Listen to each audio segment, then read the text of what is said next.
When I dive with one breath, the most important thing in my life is limited. Yes, and that's the air. But when they come towards you with 250 kilos or how much they have at top speed and they are fast with their mouths open, you think to yourself, first of all, what movie am I in here? You get beautiful pictures, you work with great people, but at the same time it also has a long-term effect on where we actually need to be in terms of sustainability.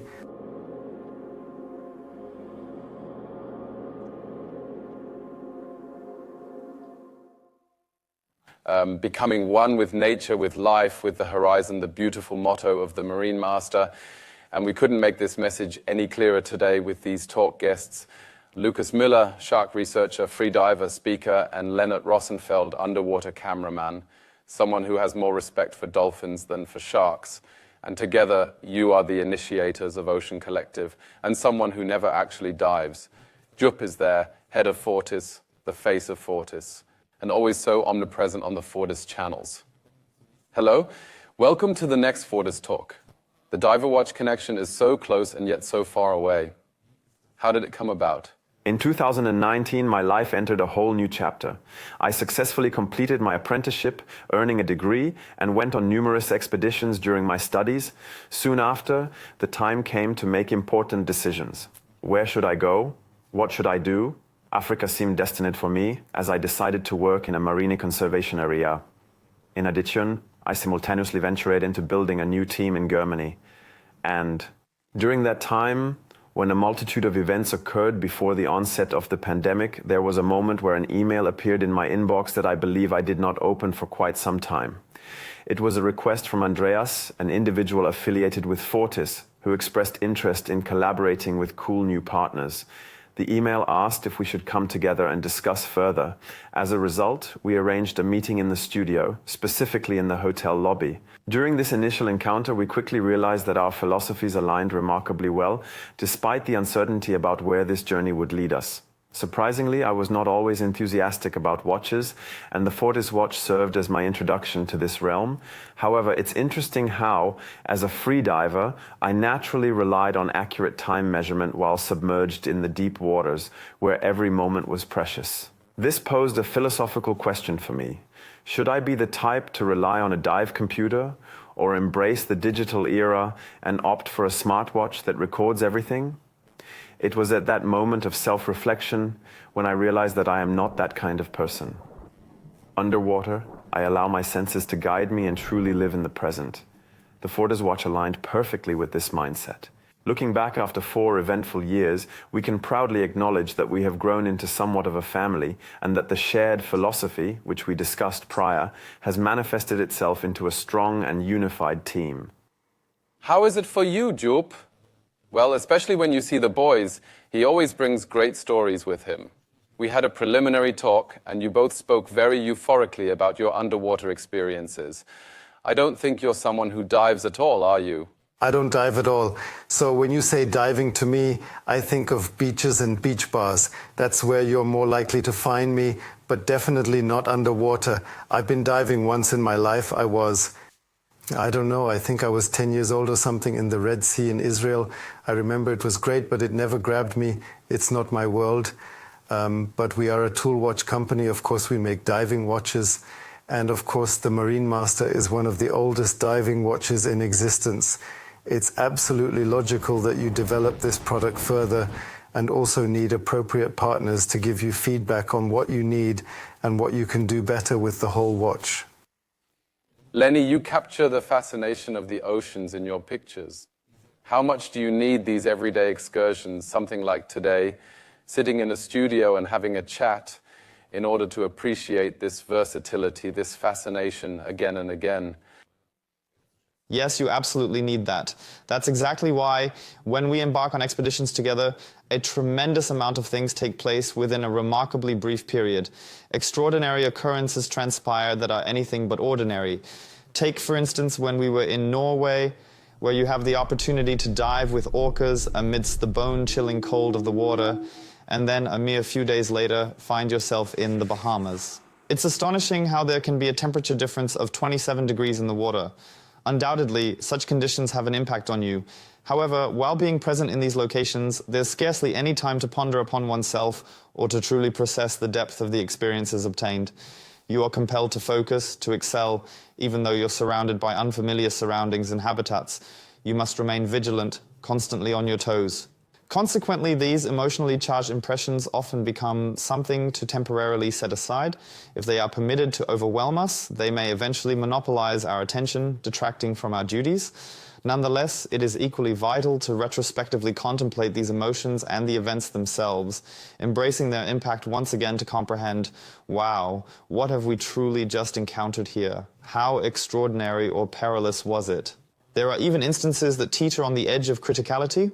You truly only find time for introspection when you're in the comfort of your own home, when you allocate a few moments to yourself and detach from the everyday chaos. Although we embark on frequent journeys, there are also stretches where we spend 2 consecutive months at home. During these periods, dreams become more prevalent at night as we mentally process and reflect upon everything that has transpired. On our expeditions, we uphold a nightly tradition where we come together to converse about our experiences for an hour. How was the day? What aspects could be improved upon? What wasn't executed as seamlessly? The true resonance and effectiveness of these reflections within the team, however, come to fruition only when we return home, gain some distance, and embark upon discussion. It is for this reason that these phases hold great significance to us. Lukas, your credo is that there are no dangerous animals. There are only dangerous situations with animals. Sounds like someone who's never encountered a shark underwater. That's a good thing. But how much do you have to dispel prejudices about sharks or the predators of the oceans in general in your everyday life if you also end up talking about protecting the blue planet? Non-stop. So no matter on which platform, on which stage, you have to convey the reality that exists underwater in some way. We do that through our language, we do that through images. And of course, the prevailing prejudice over the last 40 or 50 years, actually since the beginning of our immersion in the underwater world, which in fact only really began in the 40s and 50s with the development of series diving equipment by Jacques Cousteau and Hans Haas. Since then, we have had to do away with the preconception that the shark is a bloodthirsty killing machine, because it is not. Just as grizzly bears and lions rarely invade human civilizations and then kill people for no reason or unprovoked, this prejudice has caused an incredible amount of damage. In the past, great white sharks were deliberately killed by trophy hunters in the USA, for example, under the excuse that we are protecting the beach by killing these animals. But what we are actually doing with them is robbing.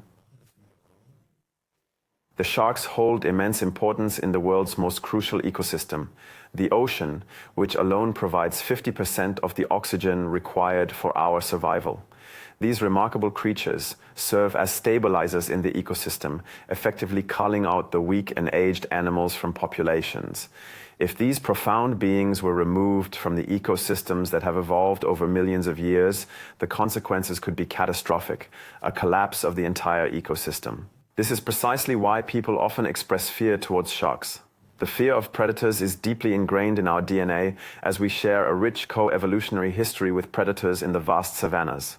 Similar to spiders and snakes, it has been scientifically proven that the fear of these creatures can be acquired much faster than the fear of cars, regardless of whether one resides in a city. This fear seems to be deeply ingrained within us, and overcoming it necessitates an ongoing battle against prejudice. This struggle stems from the fact that the ocean is a foreign element, evoking discomfort and apprehension. In recent years, however, another kind of prejudice has emerged. With the rise of social media and the romanticized portrayal of nature, particularly in urban and idealized settings, our perception of nature has undergone a Disneyfication, where everything appears beautiful and magnificent. Over time, a common belief has emerged that some people in society view sharks as friends. According to this belief, we should actively seek contact with sharks by touching them, hugging them, and even kissing them. And it is believed that sharks pose no danger to humans. This perspective leads to the idea that there are no inherently dangerous animals, only dangerous situations. While sharks are not bloodthirsty killers, it is also important to understand that they are not friendly creatures that can be treated like playmates. Sharks are predators, driven by their natural instincts, and exist solely for their own survival. However, if we approach sharks with respect and prepare ourselves appropriately, particularly when diving with them, the activity can be safer than driving a car in the busy city center of Munich. Evidently, interacting with sharks in such a manner can offer exhilarating and life-changing experiences comparable to the feeling of walking on the moon. On the other hand, as we have now seen in Egypt and again in the Bahamas, if I stumble naively, unprepared and ignorantly into nature and then believe that it is my right not to pay attention to my surroundings in the face of a 700 kg predator, then nature will punish me. Unfortunately, the double standard is that we always blame sharks for this, whereas with other predators such as lions, bears and wolves, we tend to blame humans and say that there was a lack of personal responsibility. That is why we will always have to talk about it, but I would almost say that we have made huge progress. I believe that the majority of society today has a positive image of sharks rather than a negative one.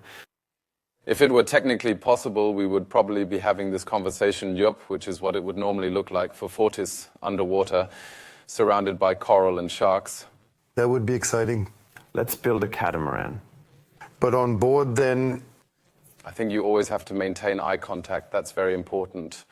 But Jupp, this journey into these many different worlds is very important to you. So you're in space, you're in the air.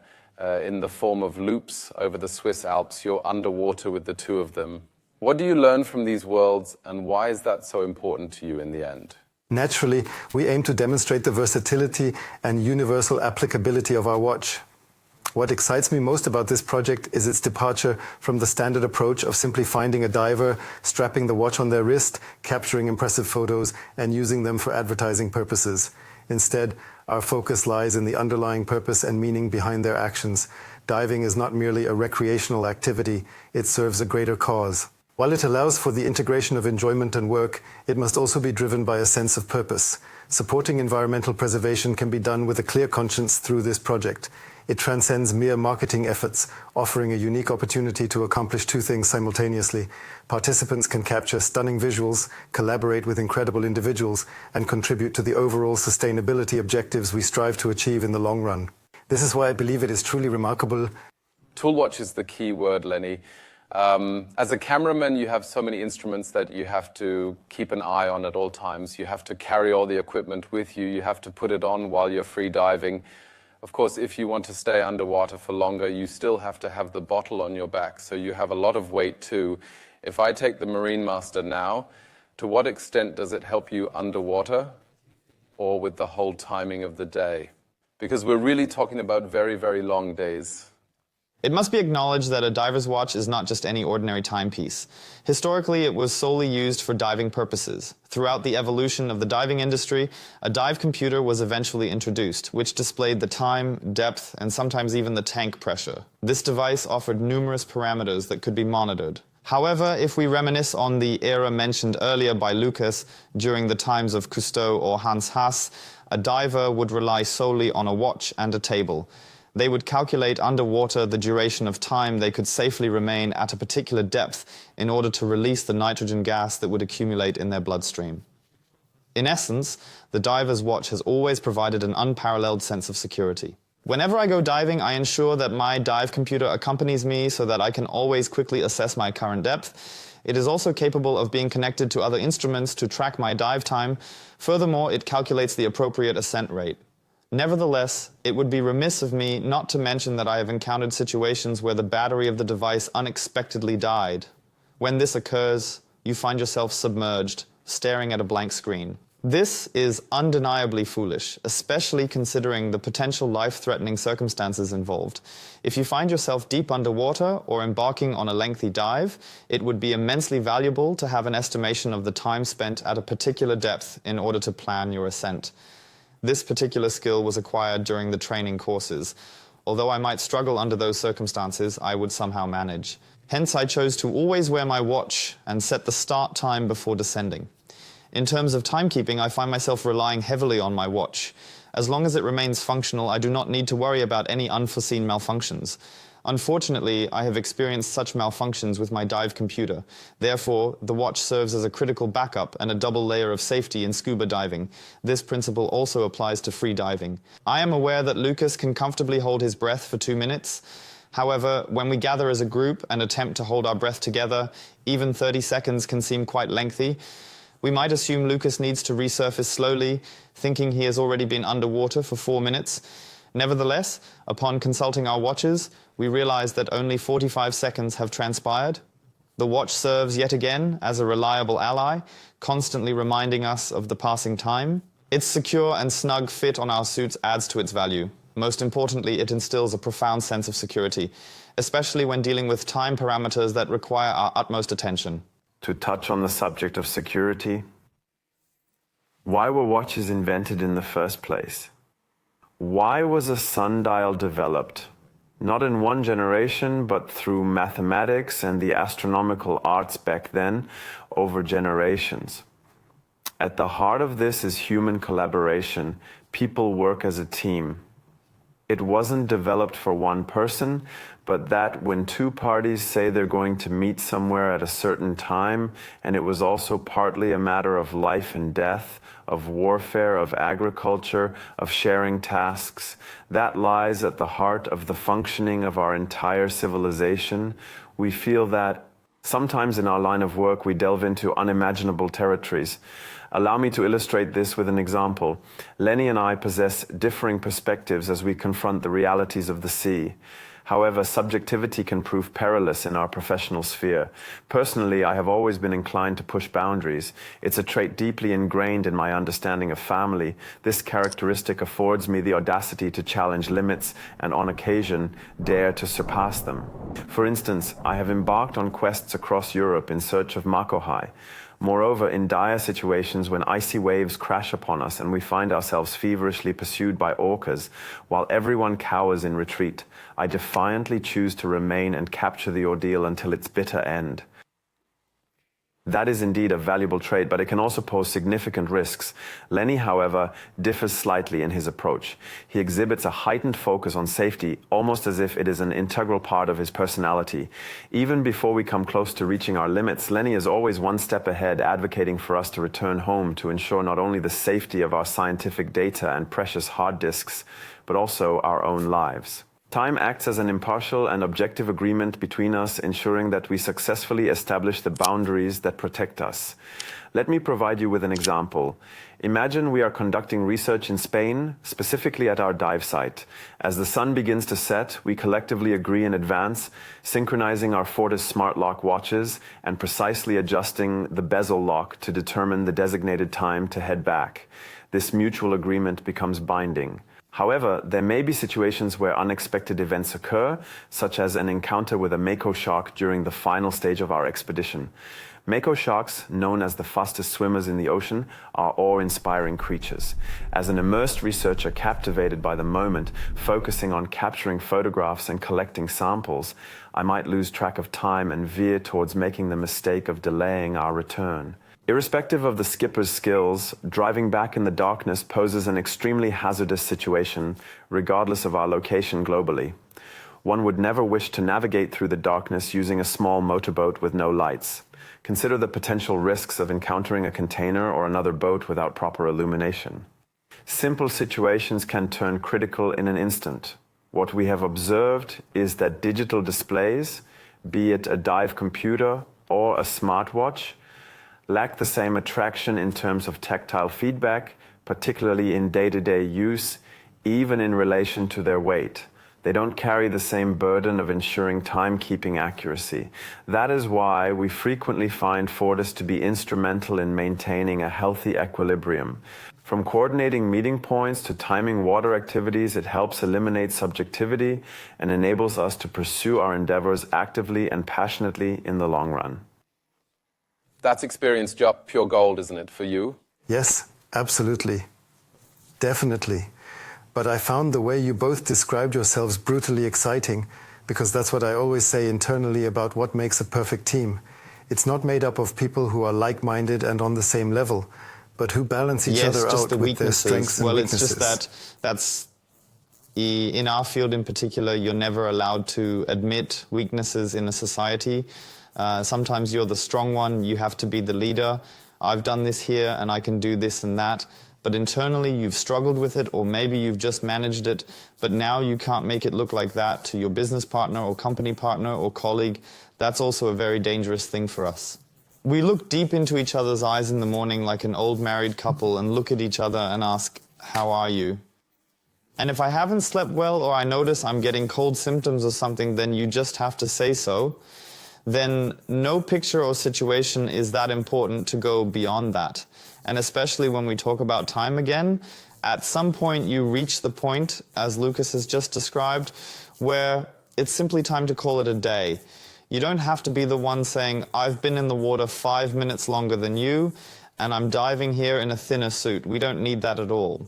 Another question, how often are you annoyed with each other because you're going too long again and he somehow wants to pull you out of the water? Surprisingly, this is also a big challenge, of course, because we are best friends.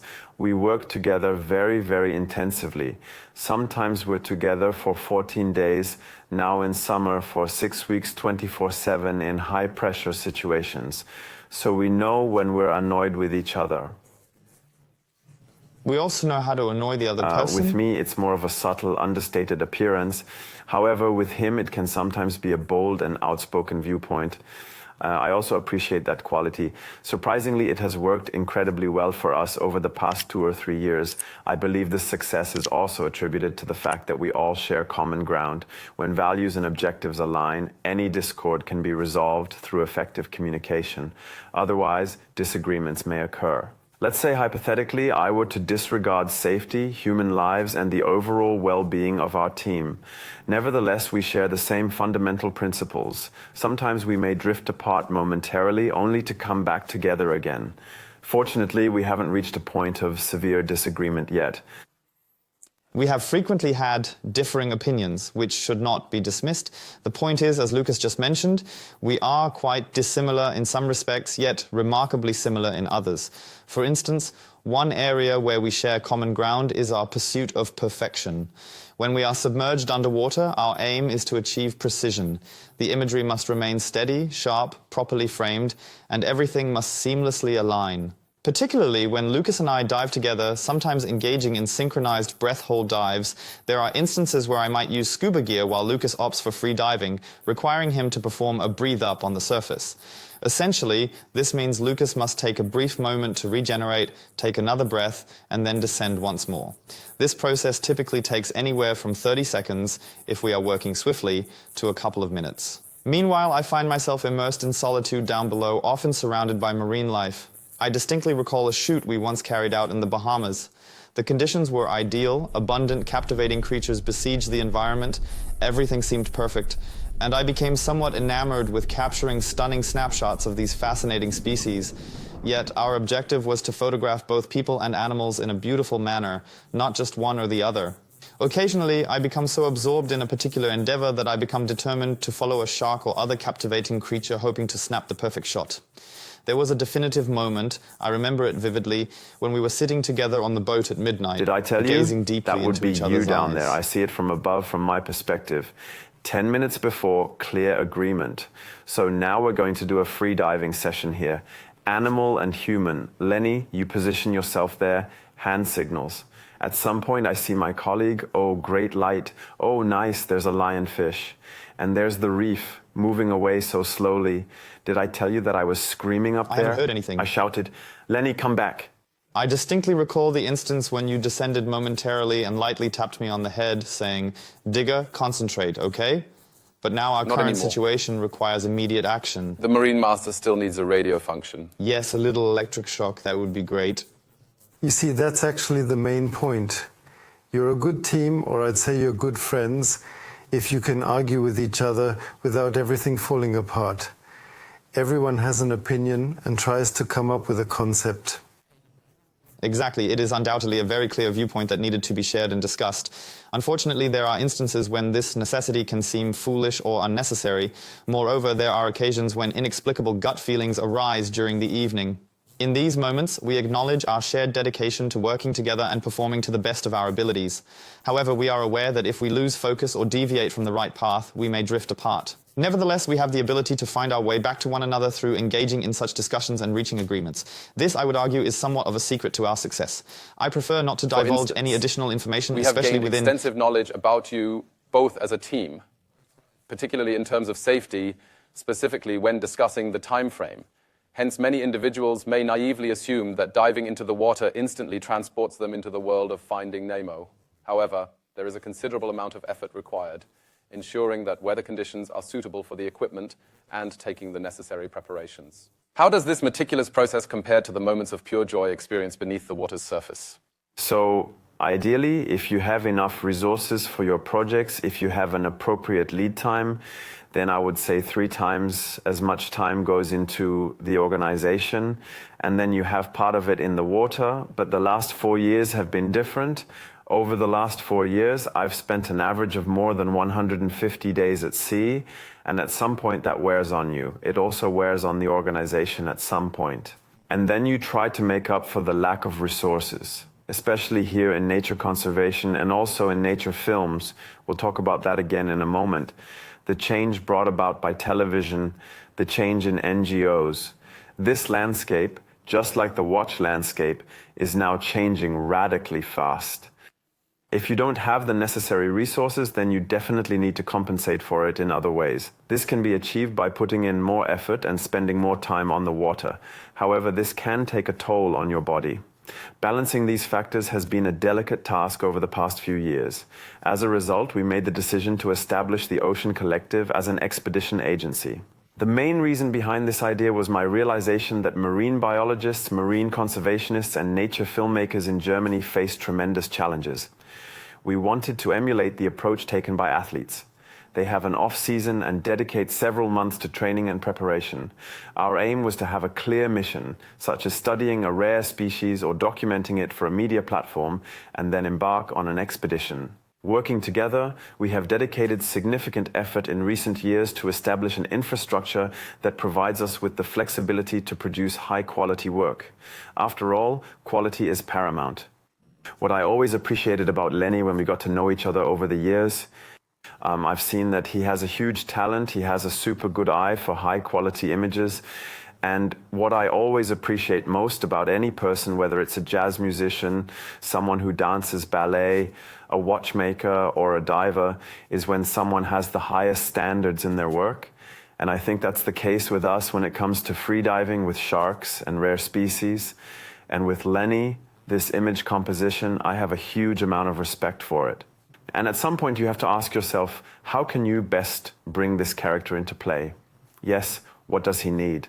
And that's when we both realized that we had to somehow, thank God, we've managed to create an infrastructure over the last 4 years that allows us to bring our talents into play in the best possible way. And we also learned a lot from Jupp and the Fortis approach, because you naturally look around you to see how others are doing it. And do I go the conventional way now, or do I perhaps have to be brave enough to listen to my own compass and take a new path because the other things aren't working? It's been a very tough, eventful time over the last 4 years, especially for... The diving industry has a deep-rooted history, which is why it has established strict rules and regulations that govern its operations. These rules dictate what is permissible and what is not. When you compare the current state of the diving industry to its traditional counterpart, it becomes evident that there have been significant changes. Even my mother, who comes from this industry, expresses her surprise at our unconventional methods, commenting on how things were done differently in her time. However, as a new generation, we have found our own path and have learned to work together harmoniously. As a result, we have achieved a considerable level of success. Given our accomplishments, it seems reasonable to suggest that we should explore new approaches and see if they yield positive results. That's also what I appreciate about him. They just understood that the world has changed and that you can't try to do things in the same old way as your predecessors, but you have to adapt. You have to make it contemporary. Ideally, they would all just like to have a lot of money and pursue their research and not tell anyone in the end. They have done their work somewhere, but you have understood that there is a big picture and you have to communicate this big picture to the outside world. That's Yes, why exactly. I think it's great.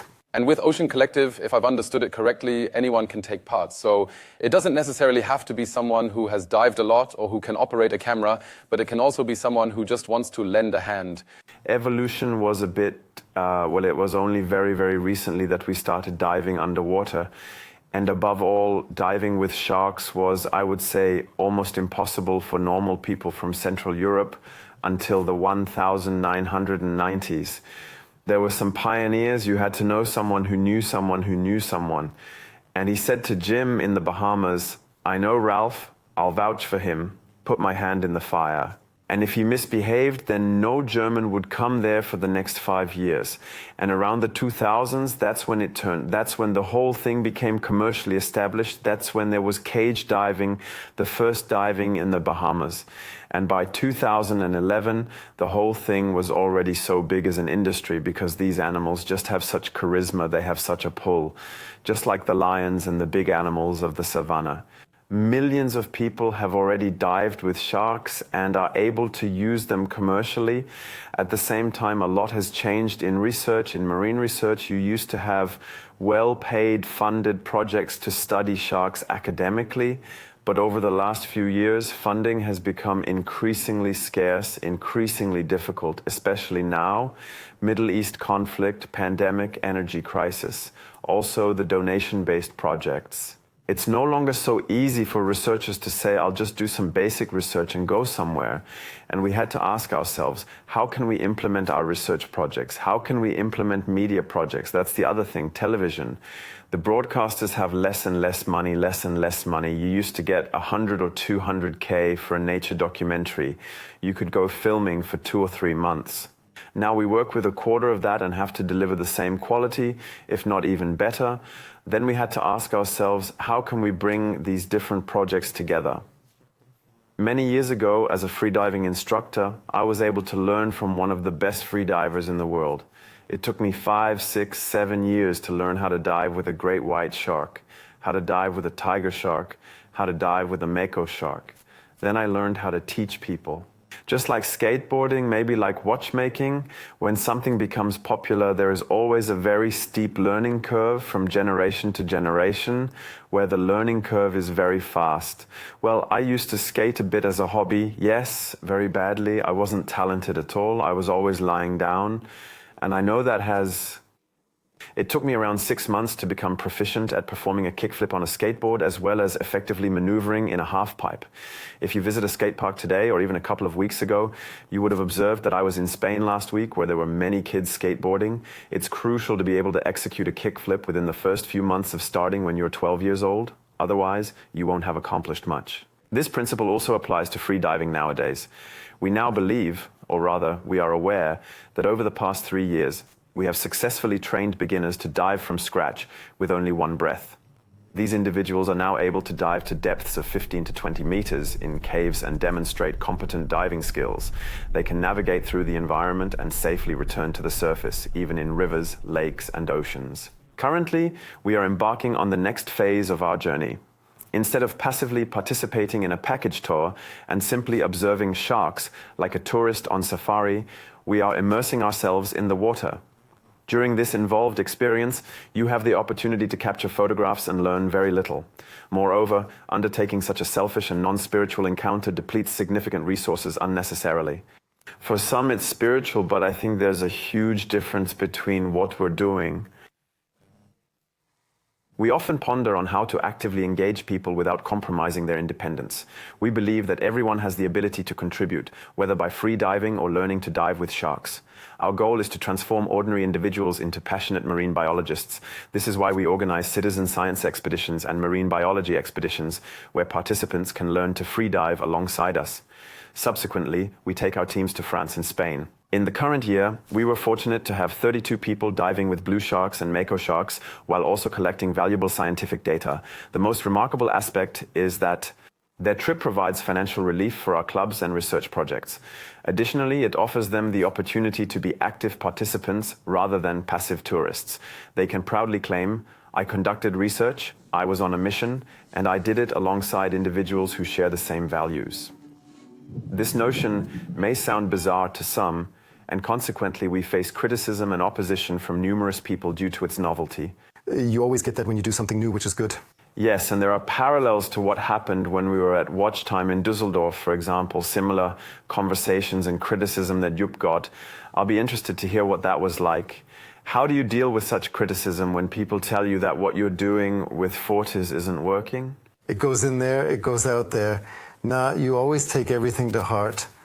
Probably too much sometimes. But I'm still stubborn. I just go through with it anyway. It scares me how many parallels there are. No, it's logical. You have to listen to everyone.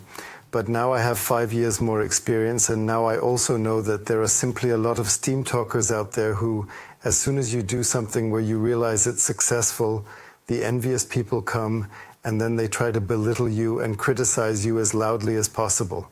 And the louder someone is, the less they have to say. So don't listen to him at all. You have to listen to the quiet people. But can you say that there are parallels between your worlds, the underwater world and the watch world? Because I believe that if people aren't interested in it, or if they have little knowledge about it, you can do the same with watches as with coral reefs or different types of shark, that you have to tell it well in the end in order to captivate people a little. Is that the case? I think so. I think that's what they understood, that in the end you have to market the whole story and you have to arouse interest. Because as I said, if the world is not interested in nature conservation, then nothing will happen. So you have to change the heads. And when you say you've taken 32 people with you here, you've definitely changed their minds. In this way, a domino effect occurs, as they will share the news with their friends and so on, causing the information to spread. It may only be a small contribution, but it is better than nothing. Therefore, if you manage to capture attention and generate interest in this project, it will eventually receive funding. This approach ensures that progress is made, no matter how small or insignificant it may seem. And I think the biggest parallel I've seen so far is the courage to be long-term. So in 2019, when we connected, I said at the time that I wanted all new partners I work with from now on to be with me for at least 5 years. That was my absolute minimum. Jupp and Andreas and the whole team approached it with the same ambition.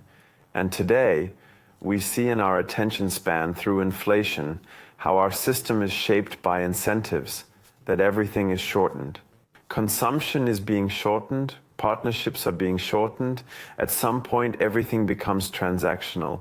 And that is a huge effort. And sometimes it hurts to think long term and say you're investing in each other, even if things don't go so well sometimes. That was the case with us. It's the case in all partnerships. But if it works out in the end and you end up with a solid foundation, then you benefit from it for a very long time. And when we talk about sustainability, especially in nature conservation, we also see that the time frames are getting shorter. A lot of sustainability projects are greenwashing projects. They depend on a sustainability manager who is there for 2 years and is then replaced. And the projects are only set up for 2, 3, or 4 years. When we talk about real sustainability, we also have to talk about whether a company and a team and capacities can be set up for 5 years, 10, 15, or 20. And I have to say, we are individual. You with Fortis, we with Ocean Collective. We are a bit smaller and fresher. We don't want to make it look bigger than it is. That took 4 or 5 years. And now the great thing is that you don't say, okay, we're at the same point, but now you can slowly see the next goals on the horizon and they're bigger. And you realize that you have a team, capacities or lessons learned that allow you to think about it. Okay, they're tangible. They're not goals that we could think about before, but they're tangible because now there's a foundation. And for me, that is one of the most inspiring parallels and yes, observations that I have been able to make through my work with Fortis. We still have the ability to construct a bridge. As you mentioned, every little mark on the watch carries a unique tale. Lenny, underwater encounters possess their own stories, much like you've discussed briefly in the introduction. It took me by surprise when you shared on a podcast that your most extreme experience wasn't with a shark, but rather with a dolphin, a revelation that initially caught me off guard. Yes, they are just as much predators as sharks. Well, I'll put it this way, dolphins simply have a better image, but in terms of the thing, in the end, their differences are minimal. Both dolphins and sharks consume fish and engage in hunting. However, dolphins tend to be more sociable and have larger family clans. In terms of intelligence, Lukas, correct me if I'm wrong, but it seems dolphins have a slight edge over sharks. Such is the reality in the ocean. It can be both a blessing and a curse. We are fortunate when animals display high intelligence and choose to steer clear of us. On the other hand, there are occasions when we unintentionally or deliberately intrude upon family groups, only to be met with their exceptional intelligence and protective instincts. Dolphins, for example, have individuals within their clans or families who act as caretakers. These are usually males who take on the responsibility of safeguarding their families. If my fellow researcher Schnürschuh were to fall into the water and accidentally land in the midst of one of these dolphin pods while they are en route from point A to point B with a potential source of food nearby, it would be perfectly logical for a member of the group to speak up and ask, "Excuse me, but what are your intentions?" This is precisely what occurred during my visit to the Azores in 2020. We were capturing footage of bait balls, which are essentially groups of fish or other sea creatures forming large clusters as a means of protection from common predators. Dolphins put a significant amount of effort into driving these bait balls to the surface in order to satisfy their hunger.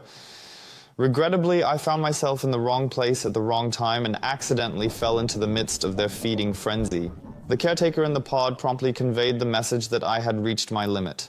They communicated this by breaking away from the pod and charging toward me, mouths agape. They abruptly halted just inches away, or so it felt, from making contact.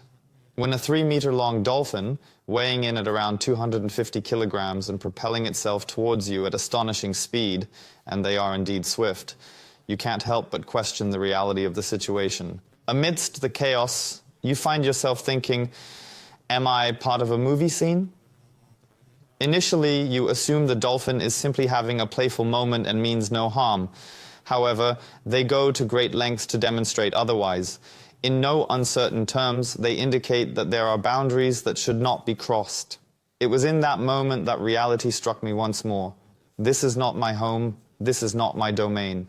I am a mere visitor, granted permission to observe. However, I am obligated to respect the rules and regulations upheld by these creatures and their families, just as we do within our own human society. Failure to do so can have dire consequences. Warning signals are often sent, providing a clear indication that peril lies ahead.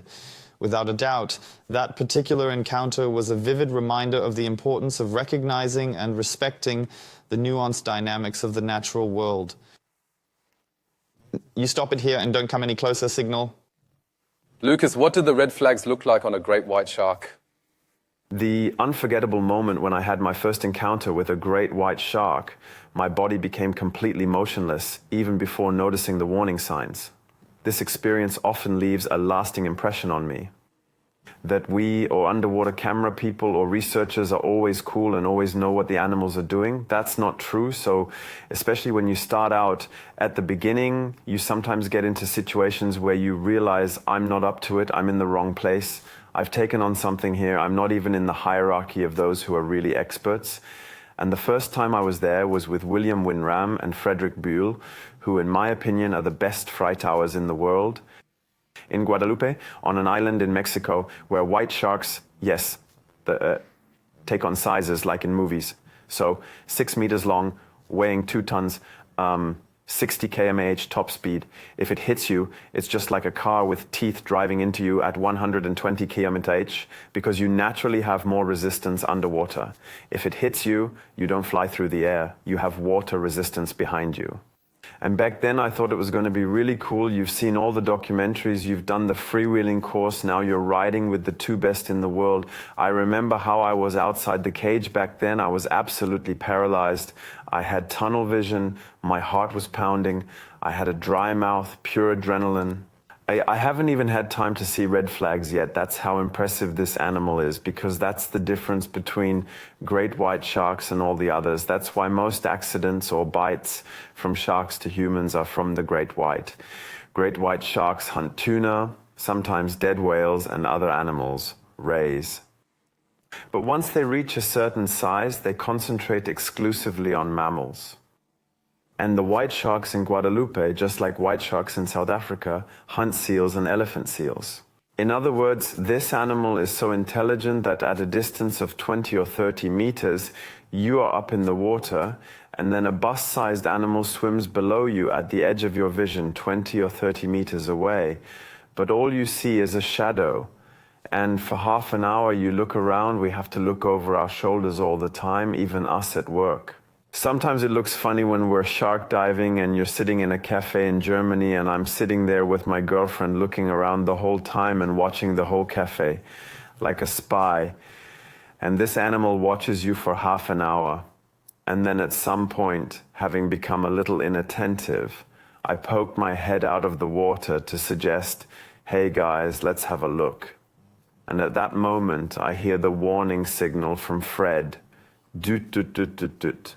This big female, 6 meters tall, Gianna, had understood that I had stuck my head out of the water, had looked over there, here was a blind spot had turned and was now coming out right there. This means that it can understand the three-dimensional spatial orientation of my head due to the electromagnetic fields and the sight and hearing. That is extremely intelligent.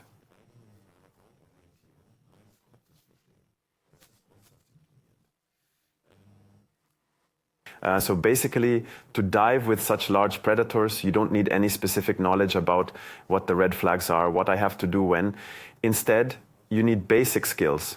For example, if you were to tell a Formula One racing driver that you have to do the pit stop this way and that in this situation, and you have to drive so and so much in the corner, that wouldn't do anyone any good. That is perhaps top of the crop if the basic talents have already been developed. What is important to me, and what I also try to teach, what we have developed as a team, is three-dimensional spatial orientation. Yes, knowing what is where in 3 dimensions all the time, paying attention on different levels. For example, you need to know exactly what is happening around me right now. Here is my diver, there is my cameraman, back there is the researcher, there is the shark. But then I also need to understand where the 6 other sharks are, where the boat is. But then I also have to have a sense of time and know, okay, we still have an hour and a half, and then I have to start planning my dive plan while I'm thinking about these things, thinking about it. Is Lenny okay right now? Is he having a cramp? In other words, it's not about knowing what the specific red flags are, but rather, have I built up the basic skills to be an equal counterplayer to this animal in this natural environment?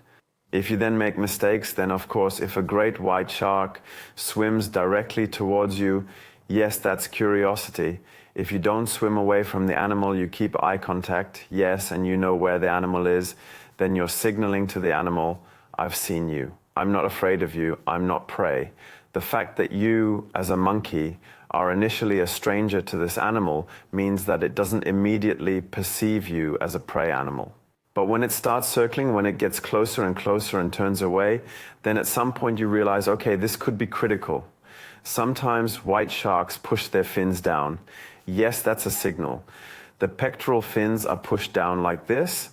This shows, or if they're swimming parallel to you, they're trying to test you and signaling that you should get out of here because they're now showing dominance behavior. And then you should get out of the water.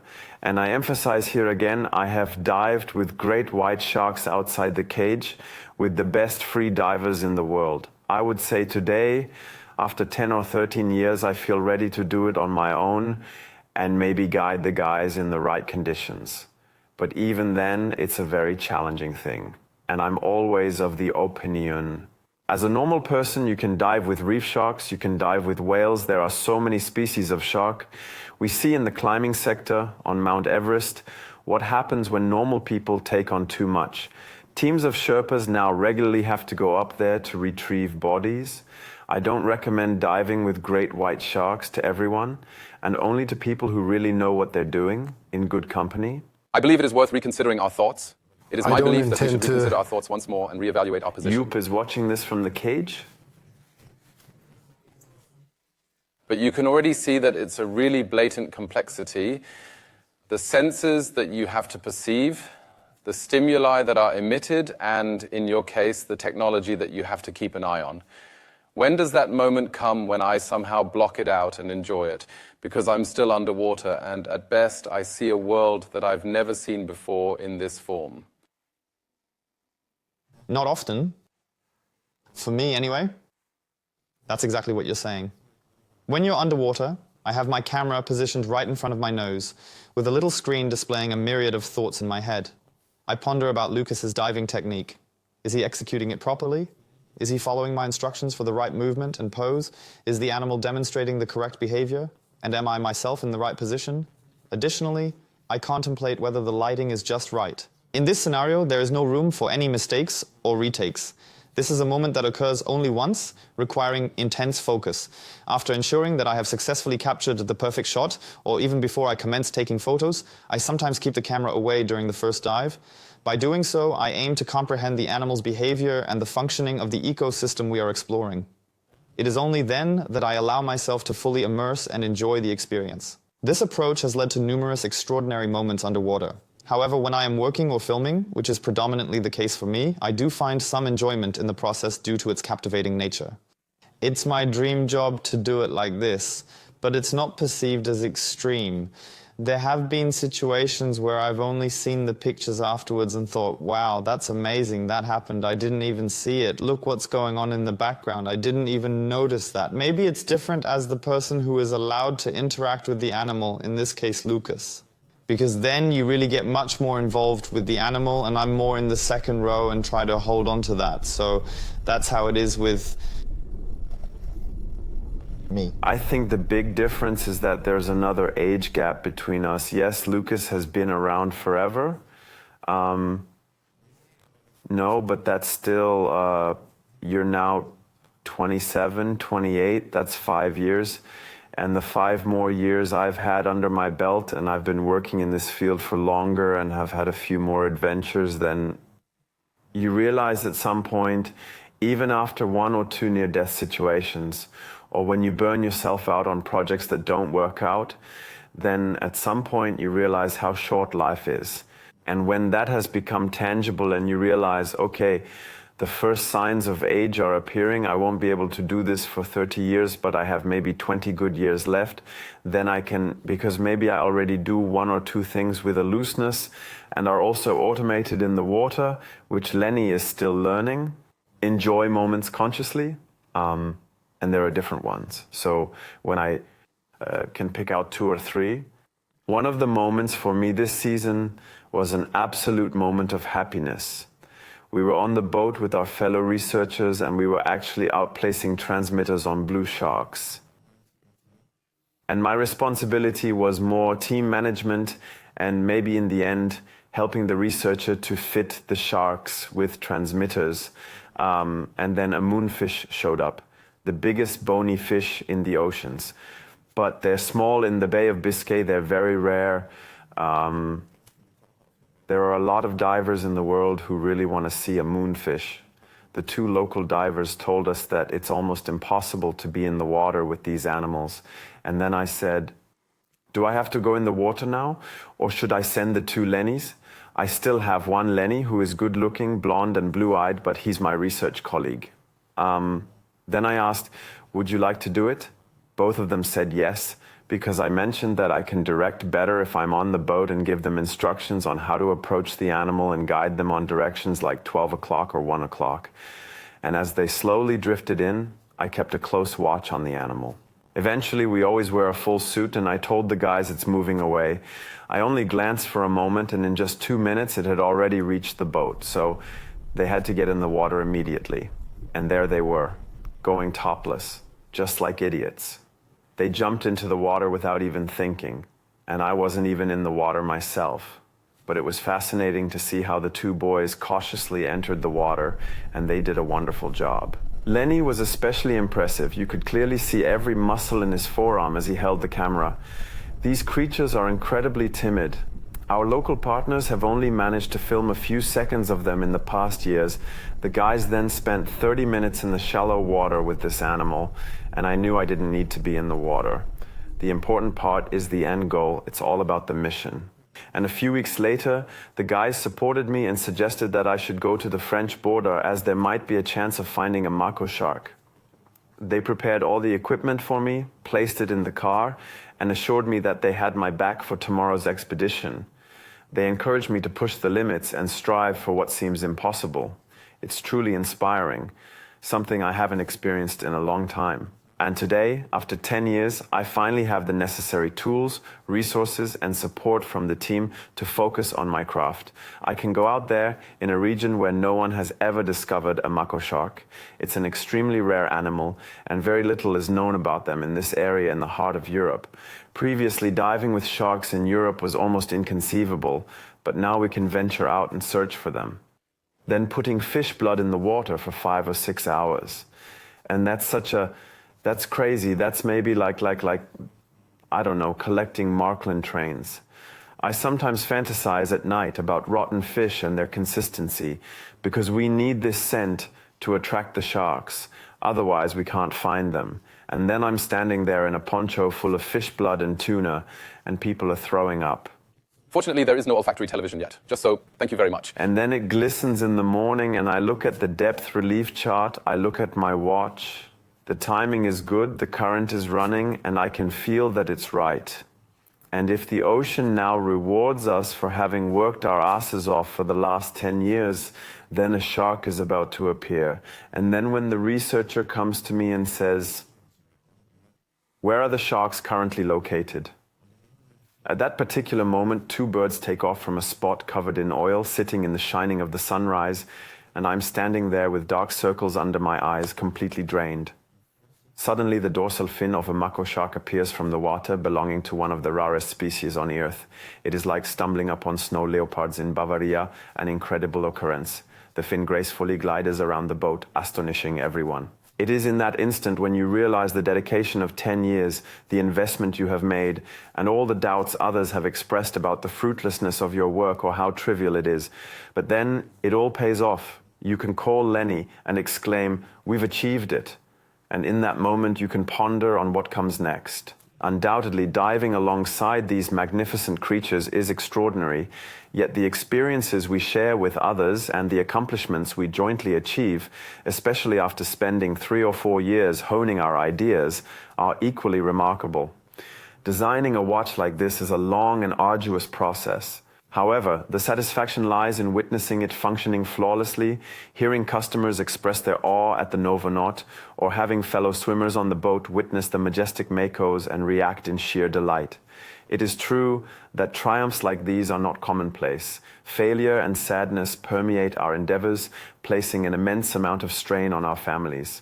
Nonetheless, it is the intensity of these successes that ultimately defines and rewards us. So, incorporating patience and dedicating a significant amount of time are not only integral to your design processes, but also to your approach in strengthening the brand. I believe it is the allure of the underwater world that captivates individuals, as well as the innate curiosity we possess as human beings. This connection also aligns with the Marine Master's purpose, to coexist harmoniously with nature, unrestricted by artificial containers or oxygen apparatus, for durations of up to 2 or 3 minutes. Interestingly, there are a few individuals who are capable of enduring even longer periods underwater. Join us as we dive into this world. Lenny, as a cameraman, you have fewer worries when you're simply holding your breath, but this also exposes you to incredible risks, doesn't it?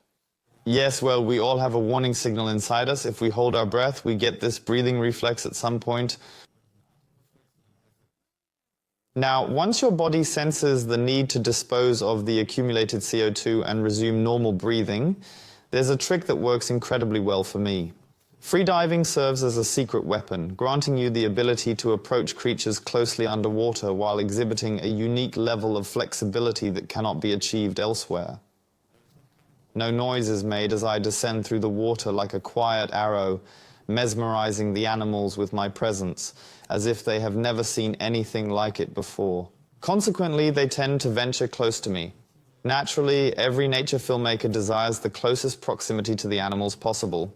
Rebreather diving is an alternative technique where you carry additional tanks, becoming heavily packed and utterly inflexible, allowing you to remain underwater for several hours. Sometimes, however, one must patiently wait for the animal to grow accustomed to their presence or navigate the coral reef motionlessly for an extended period until a shark, whale, or any other creature graciously passes by. Naturally, this greatly restricts your possibilities in terms of freediving. As you mentioned earlier, you have a limited time span to stay submerged. This time frame is influenced by various factors such as the prevailing conditions, currents, water temperature, your physical fitness, and the equipment you carry, notably the camera. All these elements have a significant impact on either shortening or lengthening the duration. Consequently, it poses a real challenge for me to identify the ideal moment when both the animal that I want to observe and my current filming partner are in close proximity. Where are you now? I think you talked about it for the first time in a podcast in 2021. I think you were at 2 minutes then. I have currently added another minute and 10 seconds to the total. With Lenny, it was a bit of a love-hate relationship because he was already very much in love with diving with a tank, also because it allows you to dive on an empty stomach when free diving, which is otherwise very unpleasant. Lenny likes his breakfast, it has to be said. Yes, and then you can have a big breakfast in the morning and strap on the tank. That was at the beginning. I had to push him at one point or another. And what I appreciated so much is that Lenny used to play Bundesliga rugby and he has such absolute ambition for a comeback. And when you tell Lenny at some point that it's not enough or not good enough, it scratches his ego a bit, and then he trains and keeps at it. It's remarkable how quickly he went from 2020, where you had very rudimentary free diving skills, to now, where he's diving easy peasy at 20 meters in France in the absolute cold, and then filming poor beagle sharks. That's a very steep learning curve. We don't discriminate by method, nor are we ideological when it comes to our tools. We always take what works best. But what's so great about freediving for me? The world we live in has become incredibly fast-paced, constant bombardment. None of us can absolve ourselves from being on our phones too much and perhaps sometimes forgetting the real world. And so our senses become a little dull. And when I take a breath, the most important thing in my life is limited. Yes, and that's the air. We had our first suicide attempt after about 4 months in solitary confinement. Without social contact, if you haven't eaten for more than 3 weeks, you'll probably end up in hospital. None of us can go more than 4 days without drinking, probably even 3. Nobody holds their breath for longer than 11 minutes, 37 seconds, which is the current world record, without aids, like this. That is, my best time is around 6 minutes. That means the air and also the panic that comes up. Yes, if we don't have the air, that's one of the primal panics we have. That's why we're skeptical of deep water. That's why we're afraid of caves. Many people have a fear of suffocation, claustrophobia. This fear is good because it keeps us alive so that we as humans don't do things that ultimately lead to us suffocating. It costs nothing to face this fear. Being in the studio allows us to experience holding our breath, which directly exposes us to a deep-rooted fear. Unfortunately, I am unable to take you to a war zone for a realistic simulation of this fear. Similarly, I cannot orchestrate a situation where one of your partners is kidnapped to trigger a primal fear. These actions are simply not feasible. Bringing firearms is also out of the question. Authentically triggering a primal fear in our modern society, within the city, would require significant effort, expense, and pose various risks.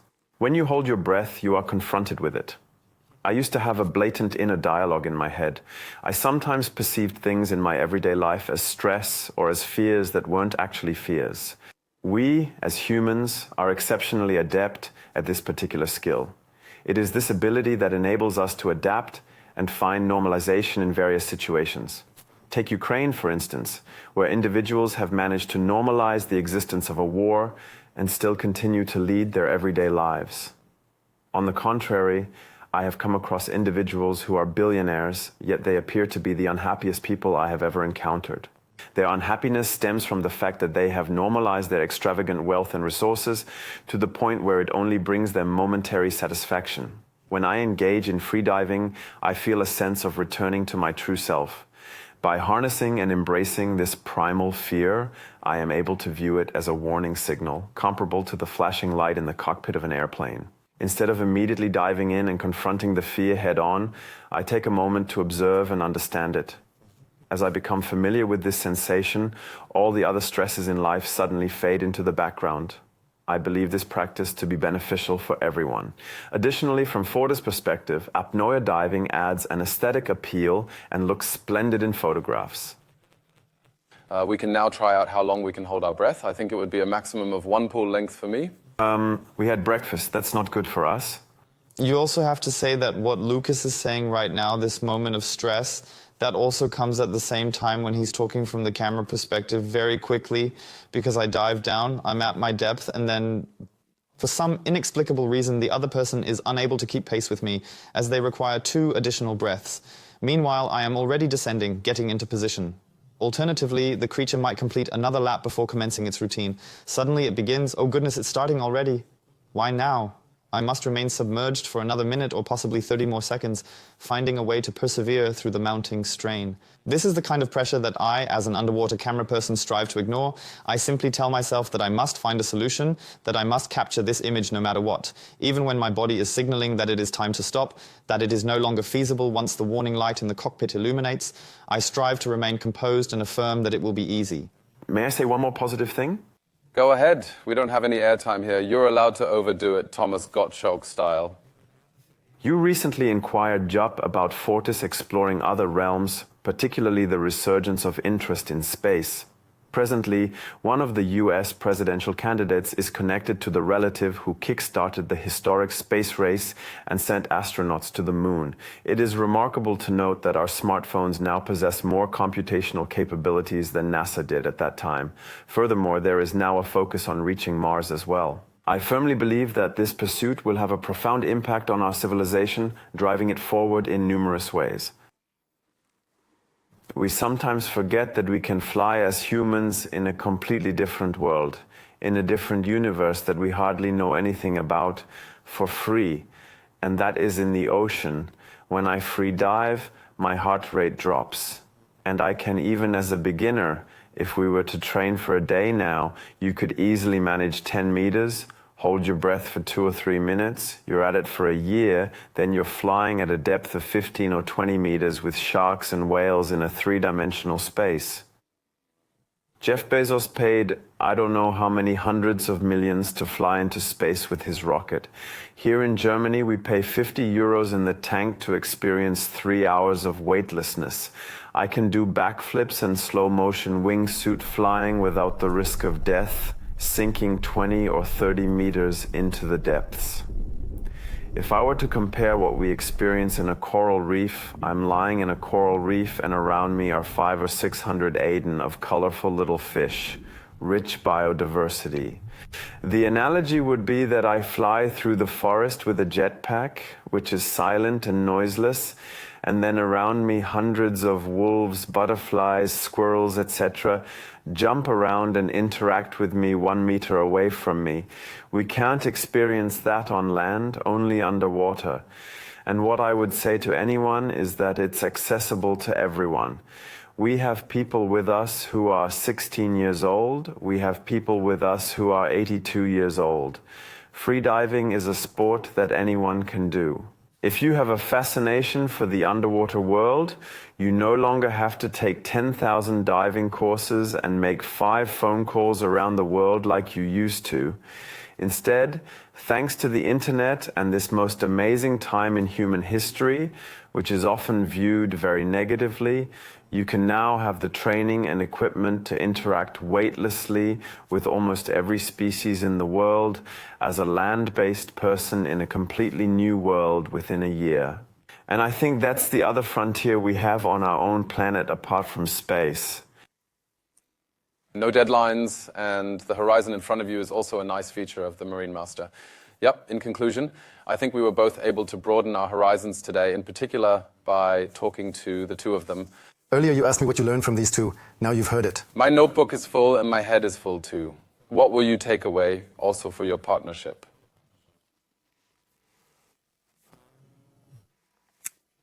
What are you supposed to take away now? I mean, at the end of the day, we've been working together for a while now, as he said. And for me, it just showed me again that the path we took 4 years ago was the right one. And that it is also right to continue on it. Because I say we're only just getting started. You need a lot of development work, and now the thing is slowly starting to blossom. In that sense, keep going and see it through. And maybe go on an expedition with Ocean Collective? He's already invited me to go shark diving. I think I'm probably going to wet my pants. But that's what Andreas is for, yes. We always need new bait on expeditions, yes. That is the reason why there is an employee who you force into the water. However, I will certainly join as well. Perhaps I will observe it from the boat, or maybe I will jump in. I am uncertain at the moment. Nonetheless, I firmly believe that day X will inevitably arrive. A day when I cannot evade it precisely. Let's wait and see. And both of you, do you have a desire for all the individuals who are observing us today? You have truly portrayed a great deal and brought people's attention to what it requires to protect this magnificent blue aquatic world. What is your ideal visual perception for the future? I would like us to be a little more pragmatic. We need pragmatism in our discussion about sustainability, in our discussion about marine protection. On the one hand, we have a camp that is very ignorant and says the status quo is great, everything will continue as it is, and the oceans will somehow stabilize themselves. We can overfish, we can destroy the planet. The fact is that we are an ecological overshoot and have been for 30 or 40 years. And our civilization itself, and I believe many people who are dependent on the sea, will have to experience major cuts if we simply blindly follow the status quo. We see this in many other things, that friction arises in the world because the status quo no longer quite fits in with the flows of nature, resources, and the natural behavior of people and populations. And then tension arises, tension that we see in ecosystems right down to the supermarket chain for the last year or two, where people feel a bit more stressed than usual. On the other hand, we have people who are incredibly ideological, activist, and passionate. Basically, these are qualities that I value. But if we look at some of the most successful people in activist movements, such as Martin Luther King, they were often carried out with a great deal of composure, with a great deal of substance, and also with long-term thinking and discipline, and also very often with the empathy to understand the other side. And that you don't always just work along political lines ideologically. And that's why I hope that we can inspire more people to work pragmatically, but then when it comes down to it, to redefine society, to be activists, to remain consistent, and then to follow through according to their own conscience. And I hope that when I have children, the ocean will be there. Still have sharks in 10 or 20 years' time. And although it looks bleak for many ecosystems, porbeagle sharks are coming back to Europe. The great white shark has made it back on the east coast and west coast of the US. Having been on the verge of extinction, there is hope. And I simply believe that yes, we have to find new systems and be brave enough to approach this optimistically with a need for action. And then we'll get there.